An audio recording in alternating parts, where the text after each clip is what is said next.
పేరిట మీ అందరికీ షలోం. ఈరోజు దేవుని వాగ్దానము. శ్రమయు వేదనయు నన్ను పట్టియున్నవి, అయినను నీ ఆజ్ఞలు నాకు సంతోషము కలుగజేయుచున్నవి. 119వ సంకీర్తన 143వ వచనము. ప్రియులారా, ఈ దినము వాక్య ధ్యానములోనికి వెళ్లే ముందు తలలు వంచి చిన్న ప్రార్థన చేసుకుందాం. మమ్మల్ని మిక్కిలిగా ప్రేమిస్తున్న మా పరలోకపు తండ్రి, ఈ పరిశుద్ధ సమయమును బట్టి మీకు వందనాలు. నీ జీవము గల వాక్యము ద్వారా మాతో మాట్లాడండి. సమస్యల వలయములో ఉన్న మాకు నీ వాక్యము ద్వారా నెమ్మదిని, నిరీక్షణను ప్రసాదించండి. తండ్రి, మా హృదయాలను తెరిచి నీ స్వరమును వినే కృపను దయచేయమని యేసు పరిశుద్ధ నామముల అడిగి పొందుకొని ఉన్నాము తండ్రి. ఆమెన్. ప్రియ సహోదరి సహోదరులారా, ఈరోజు ఈ వాక్యము వినుచున్న మీ అందరికీ మన ప్రభువును ప్రియరక్షకుడైన యేసు క్రీస్తు జీవము కలిగిన నామమున ఈ నూతన దినపు శుభములను, వందనములను తెలియజేయుచున్నాను. ప్రియులారా, ఈ లోకములో ప్రతి మనిషికి ఏదో ఒక రకమైన పోరాటము ఉంటుంది.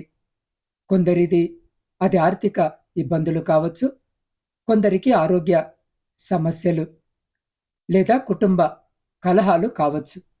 కీర్తనకారుడైన దావీదు ఇక్కడ శ్రమయు వేదనయు నన్ను పట్టియున్నవి అని అంటున్నాడు. ఇక్కడ పట్టియున్నవి అంటే శ్రమలు ఏదో వచ్చి వెళ్ళిపోయేవి కావు. అవి ఒక వేటగాడు వల వేసి జంతువులను పట్టుకున్నట్లుగా, ఒక శత్రువు చుట్టుముట్టినట్లుగా దావీదును అదుపులోనికి తీసుకున్నాయి. అయినప్పటికీ దావీదు కుంగిపోలేదు. ఆయన ఒక రహస్యాన్ని కనుగొన్నాడు. బాహ్య పరిస్థితులు అల్లకల్లోలంగా ఉన్నప్పుడు అంతరంగంలో సమాధానము ఎలా పొందాలో ఆయనకు తెలుసు. లోకములో మనకు సమస్యలు వచ్చినప్పుడు విచారాన్ని ఇస్తాయి, కానీ దేవుని వాక్యము ఆ సమస్యల మధ్యలో కూడా ఒక అద్భుతమైన ఆనందాన్ని ఇస్తాయి. అయినను అనే పదం ఇక్కడ చాలా కీలకం. పరిస్థితులు ఎలా ఉన్నా దేవుని ఆజ్ఞలు అంటే వాక్యము నాకు సంతోషము కలిగిస్తున్నాయి అని దావీదు ప్రకటిస్తున్నాడు. ఈరోజు ఈ వాక్యము వింటున్న మనము కూడా మన శ్రమల వైపు కాకుండా మనల్ని బలపరిచే వాక్యము వైపు దృష్టి సారిద్దాం.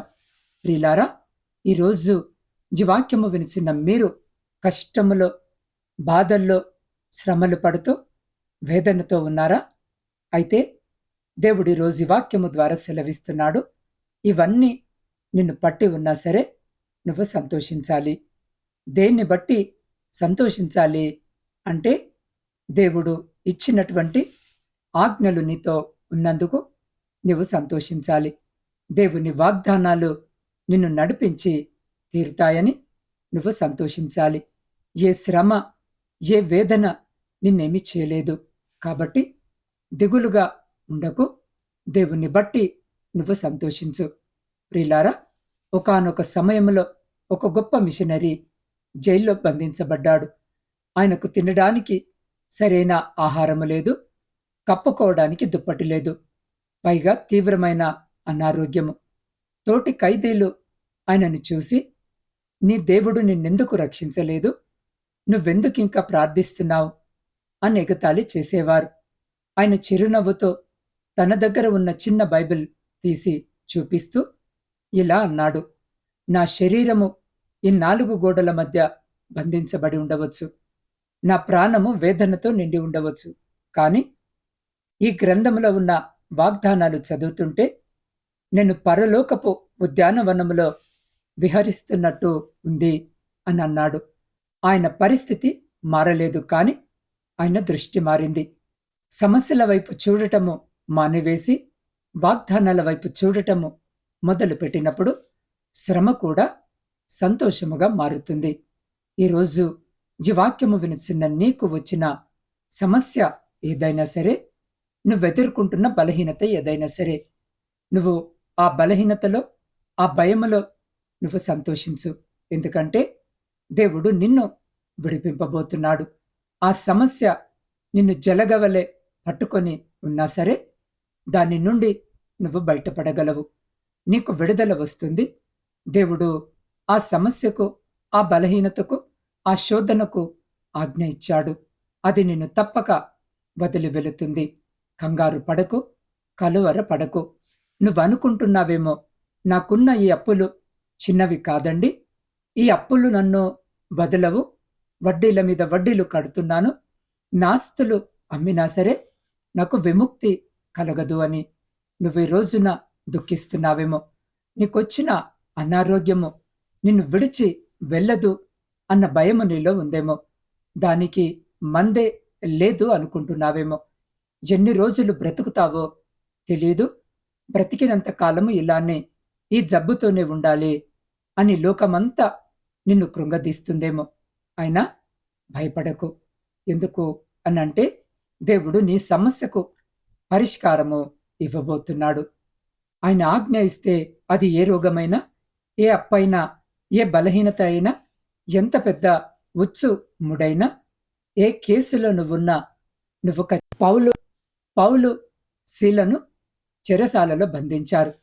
కాళ్ళు కూడా కదల్చకుండా సంకెళ్ళు వేశారు.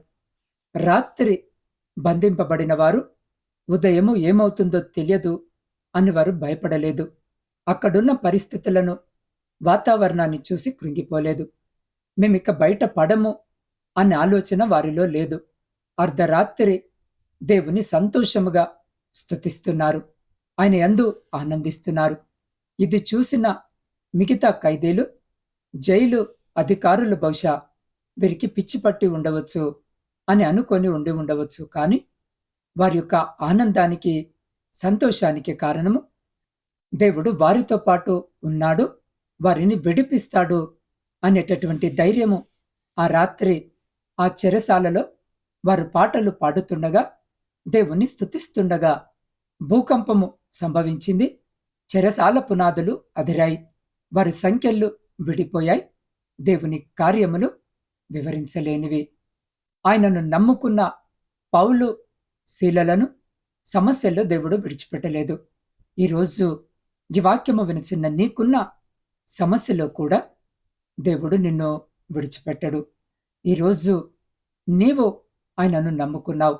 నా యేసయ్య నాకు సహాయకుడు, నా విమోచనకర్త, నాకు ఎలాగైనా ఆయన సహాయము చేస్తాడు అని నీవు నమ్మి సంతోషముగా ఉండు.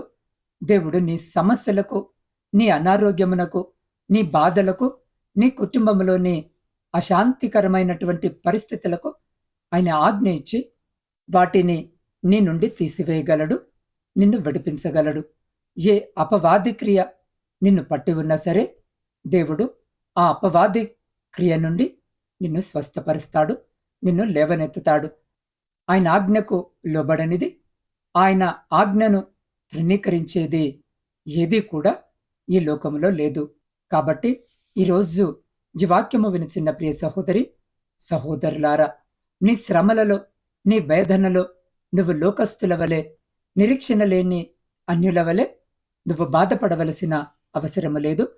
మన దేవుడు ఈ లోకాన్ని జయించిన దేవుడు, ఈ లోకాన్ని సృష్టించిన దేవుడు. నిబ్బరముతో ఉండు, విశ్వాసముతో ఉండు. శ్రమను చూసి భయపడక సంతోషముతో దాని నుండి విడిపింపగలవు అనే నమ్మకముతో నువ్వు జీవించు. శ్రమలు అనేవి మన విశ్వాసాన్ని పరీక్షించే అగ్ని వంటివి. అగ్నిలో పుటము వేయబడినప్పుడే బంగారము ప్రకాశిస్తుంది. అలాగే ప్రియ సహోదరి, సహోదరుడా, శ్రమలు మనల్ని దేవునికి దూరము చేయడానికి కాదు, దేవుని వాక్యములోని లోతును మనకు చూపించడానికి వస్తాయి.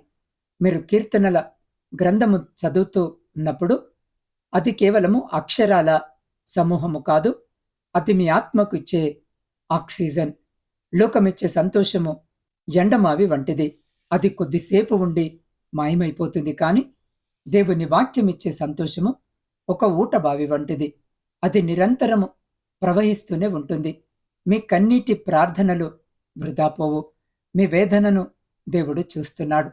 దావీదు వలె మీరు కూడా నాకు శ్రమ కలిగినది, నాకు మేలాయను, దానివల్ల నేను నీ కట్టడలను నేర్చుకుంటుని అని చెప్పగలిగే స్థితికి దేవుడు మనల్ని నడిపిస్తాడు. కాబట్టి ప్రియ సహోదరి సహోదరుడా, ఈరోజు ఈ వాక్యము వింటున్న మీలో ఎవరైనా ఒంటరితనముతో పోరాడుతున్నారా? నా వేదన ఎవరికి అర్థము కావడం లేదు, నా సమస్యలకు ముగింపు ఎక్కడా అని నిరాశలో ఉన్నారా? మనుషులు మిమ్మల్ని విడిచిపెట్టవచ్చు, కానీ దేవుని వాగ్దానము మిమ్మల్ని ఎన్నడూ విడవదు. ఈరోజు మీ భారమును, మీ కన్నీటిని ప్రభు పాదాల చెంత ఉంచడానికి సిద్ధముగా ఉన్నారా? మీ హృదయపు తలంపులు ఆయన కోసము తెరవండి. ప్రభువా, నా సమస్యలు నాకంటే పెద్దవిగా కనిపిస్తున్నాయి, కానీ నీ వాక్యము అంతకంటే శక్తివంతమైనదని నేను నమ్ముతున్నాను. నాకు నీ సంతోషాన్ని ప్రసాదించు అని ఎవరైతే అడుగుతారో వారిపైకి ఇప్పుడే దేవుని శాంతి దిగి వస్తుంది. ఒకవేళ మీరు దేవుని వాక్యానికి దూరముగా ఉండి ఉంటే ఈరోజే మళ్ళీ జీవగ్రంథాన్ని పట్టుకోండి. అది మిమ్మల్ని బ్రతికిస్తుంది. తీర్మానము చేసుకునేవారు మోకరించి లేదా నిలబడి మీ రెండు చేతులు ఆకాశము వైపుకెత్తి నాతో పాటు ప్రార్థనలో ఏకీభవించండి. అత్యున్నత సింహాసనముపై ఆసీనుడవైన మా ప్రియ పరలోకపు పరమ తండ్రి, నీ పరిశుద్ధమైన నామమునకు స్తుతులు, స్తోత్రాలు, వందనాలు. తండ్రి, ఈ సమయంలో నీ వాక్యమును విన్న నీ బిడ్డలందరినీ నీ హస్తాలకు అప్పగిస్తున్నాను. అయ్యా, ఎవరైతే శ్రమయు వేదనయు నన్ను పట్టి ఉన్నవే అని అల్లాడిపోతున్నారో వారిని నీ కృపతో తాకండి. వారి చుట్టూ ఉన్న చీకటిని నీ వాక్యమనే వెలుగుతో తొలగించండి. అయ్యా, పరిస్థితులు మాకు వ్యతిరేకంగా ఉన్నప్పుడు నీ వాగ్దానాలను స్మరించుకునే శక్తిని మాకు దయచేయండి. ఏ సమస్య కూడా నీకంటే గొప్పది కాదని మేము గ్రహించినట్లు చేయండి. తండ్రి, వాక్యము విన్న ప్రతి హృదయంలో ఒక నూతన సంతోషము, ఒక నూతన నిరీక్షణ ఇప్పుడే పుట్టుకొచ్చునుగాక. అయ్యా, అనారోగ్యముతో ఉన్నవారికి స్వస్థతను దయచేయండి. ప్రాముఖ్యముగా క్యాన్సర్ వ్యాధితో బాధపడుతున్న బిడ్డల కొరకు ప్రార్థిస్తున్నాం. గుండె సంబంధిత వ్యాధులతో ఉన్న బిడ్డల కొరకు ప్రార్థిస్తున్నాం. కాలేయ సంబంధిత వ్యాధులతో ఉన్న బిడ్డల కొరకు ప్రార్థిస్తున్నాం. కిడ్నీ సంబంధిత వ్యాధులతో బాధపడుతున్న బిడ్డల కొరకు ప్రార్థిస్తున్నాం. పక్షవాతముతో బాధపడుతున్న బిడ్డల కొరకు ప్రార్థిస్తున్నాం. హెచ్ఐవితో బాధపడుతున్న బిడ్డల కొరకు ప్రార్థిస్తున్నాం. మూర్ఛ వ్యాధి చేత బాధపడుతున్న బిడ్డల కొరకు ప్రార్థిస్తున్నాం. అయ్యా, ఇంకా అనేక రకాలైనటువంటి శారీరక, మానసిక, అంధకార సంబంధమైన శక్తుల ద్వారా పీడింపబడుతున్న ప్రతి బిడ్డ కొరకు ప్రార్థిస్తున్నాం. ఈ దినమున మీ గాయపడ్డ హస్తము వారిపై ఉంచి శీఘ్రమైన స్వస్థతను, మంచి ఆరోగ్యంను బిడ్డలకు దయచేయమని వేడుకుంటున్నాం. దేవా, ఈ దినము జన్మదిన, వివాహ వార్షికోత్సవాలు జరుపుకొంచున్న ప్రతి బిడ్డ కొరకును ప్రార్థిస్తున్నాం. మీ నూతన దయాకిరీటము బిడ్డలకు దయచేయండి. ఇతరాత్ర శుభకార్యాలు జరిగించుకుంటున్న ప్రతి బిడ్డను కూడా మీరు జ్ఞాపకము చేసుకుని సంతోషకరమైన కుటుంబ జీవితమును దయచేయమని వేడుకుంటున్నాం. అయ్యా, అప్పుల బాధలో ఉన్న వారికి మార్గమును, మనశ్శాంతి లేని వారికి నీ అద్భుతమైన నెమ్మదిని అనుగ్రహించండి. తండ్రి, ఈ దినము ప్రపంచంలో శాంతిని, సమాధానాన్ని కలిగించండి. విడిపోయిన విచ్ఛిన్నమైన ప్రతి కుటుంబాన్ని తిరిగి కట్టుమని వేడుకుంటున్నాం. ప్రాముఖ్యంగా ఈ సమయంలో కుటుంబ పోషణకై కుటుంబాలను వదిలి పరాయి దేశంలో ఉండి కష్టపడి పని చేసుకుంటున్న ప్రతి సహోదరి సహోదరుని జ్ఞాపకము చేసుకోండి. అయ్యా, ఎంతోమంది బిడ్డలు ఆ చోట సంపాదించుకోవడానికి వెళ్ళి ఆ చోట వారు స్వేచ్ఛగా పని చేసుకుంటకు వారికి కావలసిన అనుమతులు లేక, అకామాలు లేక అల్లాడిపోతూ వేదనతో కన్నీటితో మీ వైపు చూస్తుండగా అక్కడున్న అధికారులతో మాట్లాడి ప్రతి బిడ్డకు నా తండ్రి అకామాను మీరు అనుగ్రహించమని వేడుకుంటున్నాం. అధికారుల ద్వారా, యజమానుల ద్వారా బాధింపబడుతున్న బిడ్డల్ని జ్ఞాపకం చేసుకోండి. వారి యజమానులతో, అధికారులతో మీరు మాట్లాడండి. దేవా, బిడ్డలు ఒంటరిగా ఉంటుండగా ఎలాంటి చెడు సహవాసాలకు బిడ్డలు లోను కాకుండా వారి చుట్టూ మీ కంచె వేసి వారిని, వారి కుటుంబాలను మీ కృపలో భద్రపరచమని వేడుకుంటున్నాం. ప్రాముఖ్యంగా నాత్మీయ కుటుంబ సభ్యులందరినీ మీ పరిశుద్ధ పాదాల చెంతకు తీసుకొని వస్తూ ఉండగా వారి ప్రతి ప్రార్థన విన్నపాన్ని మీరు ఆలకించి అంగీకరించి ప్రతి న్యాయమైన కోరికకు సమాధానము దయచేసి మేము తిరిగి కలుసుకునే వరకు నిరెక్కల చాటున మమ్మల్ని భద్రపరచమని మా రక్షకుడైన యేసు క్రీస్తు అతి పరిశుద్ధ నామములో ప్రార్థించి స్తుతించి అడిగి పొందుకొని ఉన్నాము తండ్రి. ఆమెన్.